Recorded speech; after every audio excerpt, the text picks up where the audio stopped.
எல்லாருக்கும் வணக்கங்க.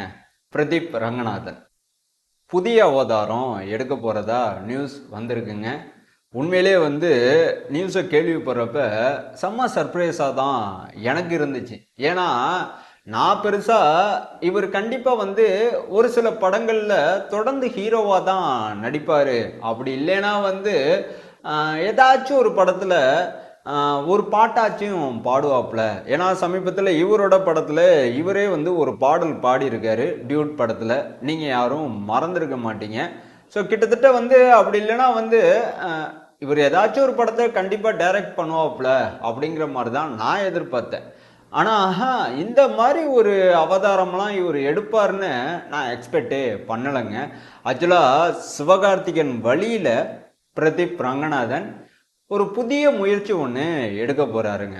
உண்மையிலே நான் சொன்னதுக்கப்புறம் நீங்கள் எல்லாருமே ஹோ தேவையா உனக்கு, நடிச்சமா டைரக்ட் பண்ணமா போனோமான் இருக்கணும். சிவகார்த்திகன் மாதிரி ரிஸ்கெல்லாம் எடுத்து மாட்டிக்கிறதுக்கு பதிலாக ரிஸ்கே இல்லாமல் நடித்து படத்தை டைரக்ட் பண்ணிட்டு போகிறது தான் பெட்டரான ஒரு சாய்ஸ் அப்படிங்கிற மாதிரி உங்களுக்கு தோணும். ஏன்னா அந்த மாதிரி ஒரு ரிஸ்க்கு தான் பிரதீப் ரங்கநாதன் இப்போ எடுக்க போகிறதா சொல்லிக்கிட்டு இருக்காங்க. உங்களுக்கு புரியலையா? சிவகார்த்திகன் இருக்கார்ல, தனியாக எஸ்கே ப்ரொடக்ஷன் ஹவுஸ்னு ஒன்று ஆரம்பித்து படத்தை தயாரித்து ரிலீஸ் பண்ணிகிட்டு இருக்காருல்ல. ஒரு சில படங்களை சிவகார்த்திகன் என்ன பண்ணுறாரு, எஸ்கே ப்ரொடக்ஷன் ஹவுஸ் மூலமாக டிஸ்ட்ரிபியூட்டும் பண்ணுறாரு இல்லையா? ஸோ இதே மாதிரி தான் பிரதீப் ரங்கநாதனும் இப்போ பண்ண போகிறதா சொல்லியிருக்காங்க. எக்ஸாக்டாக பிரதீப் ரங்கநாதனோட ப்ரொடக்ஷன் ஹவுஸ் எந்த மாதிரி இருக்க போகுது அப்படின்னு இப்போ வரைக்கும் யாருக்குமே தெரியல. ஆனால் தயாரிப்பாளராக இவர் மாற போகிறதா உறுதியாக சொல்கிறாங்க. சினிமா வட்டாரத்துலேருந்து நியூஸ் அப்படி தான் வந்துக்கிட்டு இருக்குங்க. ஆக்சுவலாக இன்னொரு சுவாரஸ்யமான ஒரு விஷயத்த நான் உங்ககிட்ட சொல்லிடுறேன். ஏன்னா இதுக்குன்னு ஒரு தனி வீடியோ மேக் பண்ண டைம் கிடைக்குமான்னு எனக்கு தெரியல. ஆக்சுவலாக சிவகார்த்திகன் பார்த்தீங்கன்னா ஒரு சில படங்களை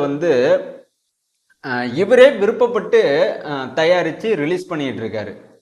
ஆனால் இந்த வரிசையில் பிரதீப் ரங்கநாதன் இருப்பாரா இல்லையான்னு எனக்கு உண்மையிலே டவுட்டாக இருக்குங்க.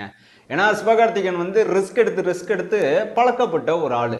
ஆனால் பிரதீப் ரங்கநாதன் பார்த்தீங்கன்னா ரிஸ்க் எடுக்கிறதுல கொஞ்சம் தயக்கம் காட்டினாலும் ஒரு தடவை ரிஸ்க் எடுக்க முன் வந்துட்டார்னா கண்டிப்பாக அதை சக்ஸஸ்ஃபுல்லாக அடைகிற வரைக்கும் ரிஸ்க் எடுத்துக்கிட்டே இருப்பார். ஏன்னா அப்படியாப்பட்ட ஒரு ஆள் தான் பிரதீப் ரங்கநாதன்.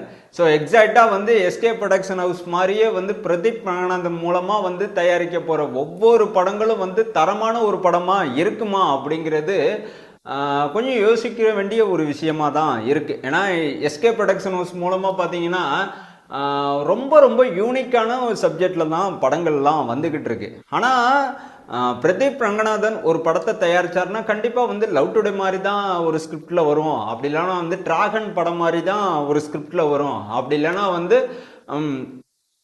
டியூட் படம் மாதிரி தான் ஒரு ஸ்கிரிப்டில் வரும் அப்படிங்கிற மாதிரி தான் நமக்கு தோணுது. ஏன்னா இப்போ உள்ள ஜென்ரேஷனை டார்கெட் பண்ணி தான் பிரதீப் ரங்கநாதன் கதைகளை தேர்ந்தெடுத்து நடிச்சுக்கிட்டு இருக்காரு. அதே வரிசையில் தான் இப்போ உள்ள ஜென்ரேஷனை டார்கெட் பண்ணி தான்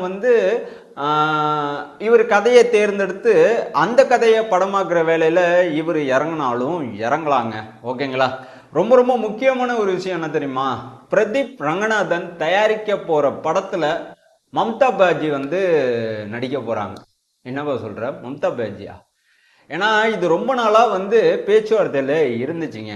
ஸோ கிட்டத்தட்ட நடக்குமா நடக்காதா அப்படிங்கிற மாதிரி தான் நான் எதிர்பார்த்துக்கிட்டு இருந்தேன். ஏன்னா டியூட் படம் பார்த்தீங்கன்னா மம்தா பாஜிக்கும் சரி பிரதீப் ரங்கநாதனுக்கும் சரி கிட்டத்தட்ட மிகப்பெரிய ஒரு வெற்றி படமாக அமைஞ்சிச்சு. ஸோ இந்த கூட்டணி திரும்பவும் நடக்குமா நடக்காதா அப்படிங்கிற மாதிரி தான் நிறைய பேர் எதிர்பார்த்துட்டு இருக்காங்க. ஏன்னா அந்த அளவுக்கு ஒரு கியூட்டான ஒரு பேரா இப்போ உள்ள ஜென்ரேஷன் பிரதீப்பையும் மம்தாவையும் சேர்த்து வச்சு தான் கொண்டாடிட்டு இருக்காங்க. ஸோ ஏகப்பட்ட இன்ஸ்டா வீடியோலலாம் பார்த்தீங்கன்னா இவங்க ரெண்டு பேரும் சம்மந்தப்பட்ட ஆஃப்லைன் வீடியோவாக இருக்கட்டும் இல்லை படங்கள் சம்மந்தப்பட்ட வீடியோக்களாக இருக்கட்டும் செம்ம ட்ரெண்டிங்காக போயிட்டுருக்கு. கிட்டத்தட்ட ஒரு க்யூட்டான ஒரு கப்புளாகவே இப்போ உள்ள ஜென்ரேஷன் பார்க்க ஆரம்பிச்சிட்டாங்க. ஸோ ரியலாக இல்லை, ரீலா. ஓகேங்களா? ஸோ அதன்படி பார்க்கையில் பிரதீப் ரங்கநாதன் மம்தா பேஜியை வந்து ரொம்ப ரொம்ப நம்புறாப்புல. ஏன்னா பிரதீப் ரங்கநாதன் வந்து வளர்ந்து வரும் ஒரு ஹீரோ. ஓகேங்களா? ஸோ அவரோட படத்தில் வந்து லீட் ரோல் பண்ண எந்த ஒரு ஹீரோயினையும் வந்து ஓகே சொல்லவே இல்லைங்க. ஆனால் மம்தா பேஜ் பார்த்தீங்கன்னா டியூட் படத்தில் ஓகே நான் நடிக்கிறேன் அப்படிங்கிற மாதிரி கிரீன் சிக்னல் கொடுத்தாங்க. ஸோ கிட்டத்தட்ட வந்து பிரதீப் ரங்கநாதனை வந்து நம்பினாங்க. ஸோ உண்மையிலே வந்து ஸ்கிரிப்ட் நல்லா இருக்கணும். அதன்படி தான் வந்து படத்தோட ஸ்கிரிப்டும் ரொம்ப ரொம்ப வித்தியாசமாக இருந்துச்சு. மம்தா பேஜியோட அந்த கேரக்டரும் வந்து பெருசாக பேசப்பட்டுச்சு, கொண்டாடப்பட்டுச்சு. ஸோ அதே நம்பிக்கையில் தான் வந்து பிரதீப் ரங்கநாதன் தயாரிக்க போகிற படத்தில் மம்தா பேஜி வந்து லீட் ரோல் பண்ண போகிறதா சொல்லியிருக்காங்க. ஸோ கிட்டத்தட்ட வந்து ஸ்கிரிப்டெல்லாம் வந்து லாக் ஆகிடுச்சு அப்படிங்கிற மாதிரி சொல்லப்படுது. ஆக்சுவலாக வந்து ஃபீமேல் ஓரியன்டர் ஒரு மூவியாக தான் இந்த தடவை பிரதீப் ரங்கநாதன் வந்து சூஸ் பண்ணியிருக்கிற ஒரு சப்ஜெக்ட் அப்படிங்கிற மாதிரியும் சொல்கிறாங்க. அப்புறம் இன்னொரு விஷயம் என்ன தெரியுமா, பிரதீப் ரங்கநாதன் வந்து தன்னோட ப்ரொடக்ஷன் ஹவுஸுக்கு கண்டிப்பாக வந்து பிஆர் ப்ரொடக்ஷன் ஹவுஸ் அப்படிங்கிற மாதிரி தான் நேம் வைப்பார் அப்படிங்கிற மாதிரியும் சொல்லப்படுதுங்க. எது எப்படியோ எஸ்கேப் ப்ரொடக்ஷன் ஹவுஸ் மாதிரியே வந்து பிரதீப் ரங்கநாதன் வந்து பிஆர் ப்ரொடக்ஷன் ஹவுஸ்ன்னு ஆரம்பித்தாலும் இங்கே நிறைய பேத்துக்கு பெருசாக ஆச்சரியம் இருக்க போகிறதே கிடையாது. பட் ஆனால் என்ன நடக்குது, என்ன நடக்க போகுது அப்படிங்கிறத நாம் பொறுத்திருந்து பார்ப்போம். ஓகேங்களா? ஸோ இப்போ நான் சொன்ன எல்லா விஷயங்களும் பார்த்தீங்கன்னா ஜஸ்ட் நான் வந்து கேள்விப்பட்ட ஒரு விஷயங்கள். ஸோ அடிக்கடி வந்து நியூஸில் வந்து நான் பார்த்த ஒரு விஷயத்த நான் உங்ககிட்ட சொல்லியிருக்கேன். அப்புறம் உண்மையா பொய்யா அப்படிங்கிறத உங்களை மாதிரியே நானும் வெயிட் பண்ணி தான் தெரிஞ்சுக்கணுங்க. ஏன்னா இப்போ வரைக்கும் அஃபிஷியல் அப்டேட் எதுவுமே வரலை. இப்போ நான் சொன்னது எல்லாமே வெறும் ரூமராக கூட இருக்கலாம், இல்லை ஒரு சில வருஷங்கள் கடந்து கூட நடக்கலாம். ஸோ எது எப்படியோ அஃபிஷியல் அப்டேட் வர வரைக்கும் நாம் வெயிட் பண்ணிக்கிட்டே இருப்போம். ஓகேங்களா? இந்த விஷயத்தை பற்றி நீங்கள் என்ன சொல்கிறதா இருந்தாலும் கமெண்ட் பாக்ஸில் கண்டிப்பாக தெரியப்படுத்துங்க.